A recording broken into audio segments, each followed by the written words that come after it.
Hello friends, আজ যাচ্ছি বান্ধবীর বাড়ি। দেখো রেডি হয়ে গেছি একদম। এদিকে মেয়েও রেডি হয়ে বসে আছে, আর এদিকে বাপ্পাবু রেডি হয়েছে। কিন্তু আমি বললাম ভালো লাগছে না, ড্রেসটা একদম কালোয় কালো মিশে গেছে, তাই আবার ও ড্রেস চেঞ্জ করলো। তো ও রেডি হয়ে গেছে, এইবার আমরা বেরোচ্ছি। তো আগে প্রচুর বৃষ্টি হয়েছে, দেখো একদম রাস্তাঘাট কাদায় ভর্তি। যাব মিষ্টির দোকানে মিষ্টি নিতে, তো মিষ্টির দোকানে চলে এসেছি, মিষ্টি নেওয়া হয়ে গেছে। এরপরে যাচ্ছি বান্ধবীর বাড়ি। তো বান্ধবীর বাড়ি চলে এসেছি, দেখো ফুল দিয়ে গোটা সিঁড়ি সাজানো আছে।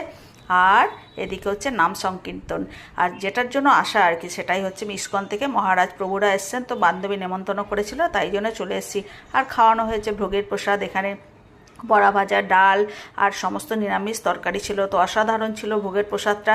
আর শেষ পাতে ছিল পায়েস আর মিষ্টি। তো খাওয়া দাওয়া খুব সুন্দর হয়েছে, আমরা খুব এনজয় করলাম। তো এবার বাড়ি আসার পালা, খাওয়া দাওয়া তো কমপ্লিট হয়ে গেছে। আসার সময় দেখা হলো এই ভাইটার সঙ্গে। তো ভাইটা সব শেষে দেখা হলো। তো এর দাড়িটা কি কাটের দাড়ি একটু বলবে তো বন্ধুরা, তাহলে আসি।